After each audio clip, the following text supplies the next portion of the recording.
राम राम दोस्तों आज चर्चा करेंगे मंगल और केतु की युति की। कुंडली में जब मंगल और केतु एक ही भाव में उपस्थित होते हैं तो क्या संकेत मिलते हैं।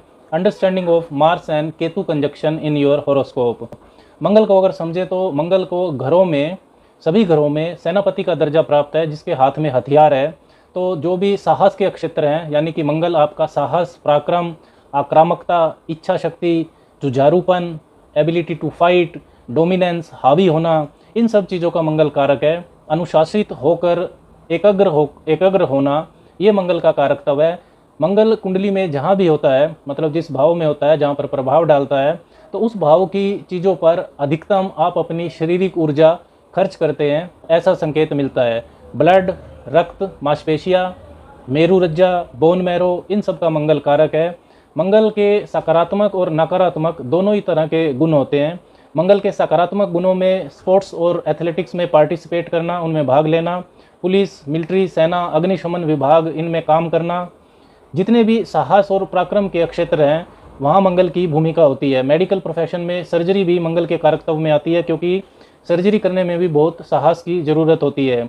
वकालत के क्षेत्र, जहाँ पर आप अपनी बात को मजबूती से रखते हैं, उसमें भी मंगल की भूमिका होती है। मंगल जमीन का कारक है, लैंड का, भूमिपुत्र भी मंगल को कहा जाता है। शक्ति की प्रतिस्पर्धा, पावर स्ट्रगल, कंपटीशन जो होते हैं, उन सब का भी मंगल कारक है। जिमिंग करना, एक्सरसाइज करना, ये भी मंगल का कारकत्व है। मंगल के नकारात्मक गुणों में वाद विवाद, झगड़े, मारपीट, पुलिस थाना, चोट लगना, किसी भी तरह की जो हिंसा होती है, दुर्घटना होती है, कर्जे, लोन्स, जमीन जायदाद का नुकसान, आपराधिक प्रवृत्ति, क्रिमिनल टेंडेंसी, ये भी मंगल के कारकत्व में आते हैं। बदला लेने की प्रवृत्ति, रिवेंजफुल एटीट्यूड को भी मंगल दर्शाता है।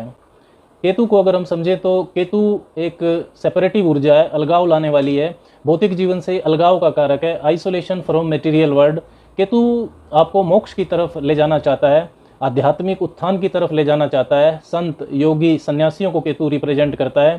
केतु कहता है कि जो भी संसार की भौतिक चीज़ें हैं, नश्वर चीज़ें हैं, वो सब व्यर्थ हैं, उनको छोड़कर आपको अध्यात्म की तरफ चलना चाहिए। अगर आप नहीं चलते हैं तो केतु इतनी ताकत रखता है कि वो तकलीफ़ें देकर आपको उस दिशा में मोड़ सकता है, संसारिक चीज़ों से काट सकता है, आपको अलग कर सकता है। कैंची, शार्प ऑब्जेक्ट, सर्जरी, इनका केतु कारक होता है। केतु कुंडली के जिस भी भाव में होता है, उस भाव से संबंधित चीज़ों पर आपने अपने पिछले जीवन में या अपनी पिछली ज़िंदगियों में बहुत मेहनत और ऊर्जा खर्च की हुई होती है। केतु ऐसा संकेत देता है। तो इस जीवन में उन चीज़ों के प्रति आपके अंदर लगाव, पैशन कम होता है, उनके प्रति आप लापरवाह होते हैं और उन चीज़ों की आप आलोचना भी करते हैं।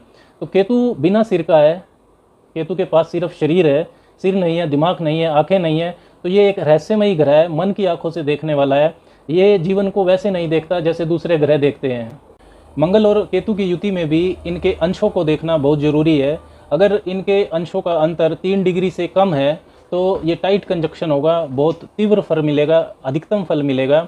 10 डिग्री के अंतर तक भी जो फल है वो बहुत अच्छा मिलता है। लेकिन जैसे जैसे मंगल और केतु की डिग्री का फल बढ़ता जाता है, अंशात्मक अंतर बढ़ता जाता है, तो इस युति का फल कम हो जाता है। केतु भी मंगल की तरह ही फल देने वाला माना जाता है। फर्क क्या है? मंगल कहता है कि जुझारू शक्ति, इच्छा शक्ति का इस्तेमाल करके विजय प्राप्त करनी है। केतु कहता है कि वो विजय मैंने पहले ही प्राप्त कर ली है। मतलब दोनों की ऊर्जाओं में विजय का, विक्टोरियस होने का जो भाव है वो रहता है। केतु की ऊर्जा जब मंगल के साथ मिलेगी तो जुझारू शक्ति का इस्तेमाल जरूर होगा। केतु की ऊर्जा मंगल की ऊर्जा का समर्थन करेगी। ये युति दोहरे मंगल की तरह, डबल मार्स की तरह बर्ताव कर सकती है, उसकी तरह व्यवहार कर सकती है। मंगल और केतु आपस में मित्र भी हैं, लेकिन केतु की ऊर्जा का जो फल देने का तरीका है वो फैलाव का नहीं है, वो विस्फोट का है। तो मंगल की जो जुझारू अक्षमता है, फाइटिंग एबिलिटी है, वह केतु का जो विजय प्राप्ति का, पहले से विजय प्राप्ति का जो भाव है, ये ज़बरदस्त इच्छा शक्ति और आक्रामकता देता है। सभी तरह की आक्रामकता, शारीरिक आक्रामकता, मानसिक आक्रामकता और सेक्सुअल आक्रामकता। व्यवहार आपका आवेशपूर्ण रहेगा, इम्पल्सिव, हमेशा खुद को सही साबित करने की जिद रहेगी। आदेश देना अच्छा लगेगा, आदेश लेना अच्छा नहीं लगेगा। इस युति वाले लोगों में अति आत्मविश्वास, ओवर कॉन्फिडेंस भी देखा जाता है। वाद विवाद में पड़ने के लिए, प्रतिस्पर्धा का सामना करने के लिए हमेशा तैयार रहते हैं ऐसे लोग। दिमाग में गुस्सा हमेशा रहेगा, विशेषकर जब ये युति पहले, दूसरे, 12वें भाव में या छठे, 7वें, 8वें भाव में है, तब ये काफ़ी आपको आक्रामक बनाती है। मंगल केतु की आक्रामक, जुझारू और ज़बरदस्त इच्छा शक्ति वाली ऊर्जा के सकारात्मक व नकारात्मक दोनों तरह के परिणाम हो सकते हैं, दोनों तरह के फल आपको मिल सकते हैं। इसमें एक बात पहले समझने की ज़रूरत है कि मंगल और केतु दोनों का वृश्चिक राशि से संबंध है। वृश्चिक राशि जिसमें अष्टम भाव की ऊर्जा होती है। मंगल व केतु दोनों को वृश्चिक राशि का स्वामी माना जाता है। Both Mars and Ketu are co rulers of Scorpio sign. वृश्चिक राशि रहस्यमयी राशि है, मिस्टीरियस साइन है, गुप्त चीज़ों को रिप्रेजेंट करती है, गुप्त रिश्ते, गुप्त धन, गुप्त विद्या, मृत्यु व पुनर्जन्म जैसी स्थितियों को उत्पन्न करने वाली है। डेथ एंड रीबर्थ सिचुएशंस को क्रिएट करती है। ऐसी घटनाएं जिनसे जीवन की जो दिशा होती है वो बदल जाती है। एक्सीडेंट्स, सर्जरीज, धन के मामलों में बड़े उतार चढ़ाव, मानसिक अत्याचार, स्कैंडल्स, इमरजेंसी की स्थितियां, इन सब से वृश्चिक राशि का संबंध है। मंगल केतु की युति के प्रभाव में भी, मंगल केतु की युति के जो फल हैं उसमें भी वृश्चिक राशि या अष्टम भाव की जैसी ऊर्जा आपको जरूर दिखाई देगी। दोस्तों, मंगल केतु की ये जो ज़बरदस्त ऊर्जा है ये ज़िंदगी में क्या दिशा देगी, ये ऊर्जा कहाँ खर्च होगी, ये निर्भर करती है चंद्र और बृहस्पति की कुंडली में क्या स्थिति है और तीसरे और 10वें भाव की कुंडली में क्या स्थिति है। इन पर ये निर्भर करेगा कि ये ऊर्जा कहाँ खर्च होगी। चंद्रमा आपका मन है, आपके मन की स्थिति है, मन का झुकाव है, पसंद है, नापसंद है। और बृहस्पति आपकी परोपकारिता है, आचरण है, विवेक है। और बृहस्पति आपकी नैतिकता है। तीसरा भाव बताता है कि साहस में आप कितना आगे जा सकते हैं, रिस्क लेने की आप में कितनी अक्षमता है। और 10वां भाव आपके कर्म है। 10वां भाव सिर्फ कैरियर ही नहीं होता, आपके सभी कर्मों का होता है। अब अगर कुंडली में चंद्रमा और गुरु, तीसरा भाव और 10वां भाव अगर मजबूत हैं, ये संतुलित है, तो मंगल केतु की ऊर्जा के सकारात्मक परिणाम आपको मिलेंगे। तीव्र निर्णय लेने की अक्षमता होगी। मंगल की ऊर्जा को केतु का अनुभव मिलेगा। पंचम भाव, छठा भाव, पहला भाव, 10वां भाव या तीसरे भाव में अगर ये युति है तो आप स्पोर्ट्स में, एथलेटिक्स में ऊंचाइयों को छू सकते हैं। उसमें बहुत तरक्की पर ये ले जा सकता है।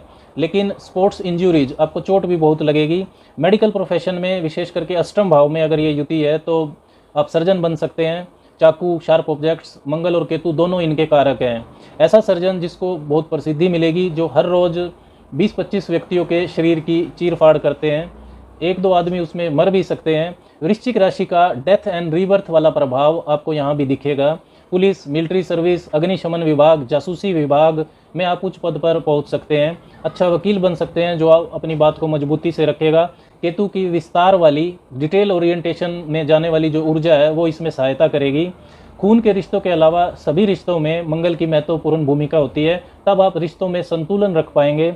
जिमिंग करना, एक्सरसाइज करना, इनमें आपकी ऊर्जा खर्च होगी। सकारात्मक जंगों पर आपकी ऊर्जा खर्च होगी। नेतृत्व क्षमता, साहस और पराक्रम वाले क्षेत्रों में मंगल और केतु की युति आपको सफलता दिला सकती है।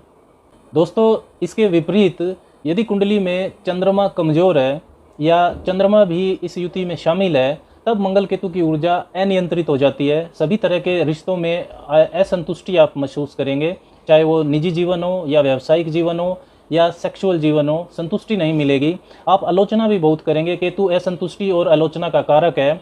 आपकी ऊर्जा व्यर्थ के झगड़ों में, हिंसा में खर्च होगी। बार बार आपके साथ दुर्घटना भी हो सकती है, चोट भी लग सकती है।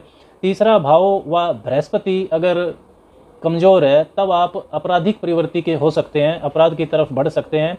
आप झगड़े में तब किसी को मार भी सकते हैं। मंगल केतु की जो ऊर्जा है ये टेररिस्ट के जो मिशन होते हैं, आतंकवादियों के मिशन, उसकी भी ऊर्जा है कि किस तरह से एक आतंकवादी अपने आप को मारकर भी मिशन को पूरा करता है। वृश्चिक राशि की जो ऊर्जा है वो जरूर नजर आएगी इनके फलों में। खराब मंगल और केतु जिस भी भाव में होंगे उस भाव से संबंधित आपके झगड़े जरूर होंगे। चौथे भाव में है उदाहरण के तौर पर तो आपके घर में झगड़े होंगे। केतु आपको इमोशन से डिटैच कर देगा। झगड़े परिवार वालों से हो सकते हैं या ज़मीन को लेकर हो सकते हैं, या घर और ज़मीन को, परिवार को लेकर किसी और से हो सकते हैं।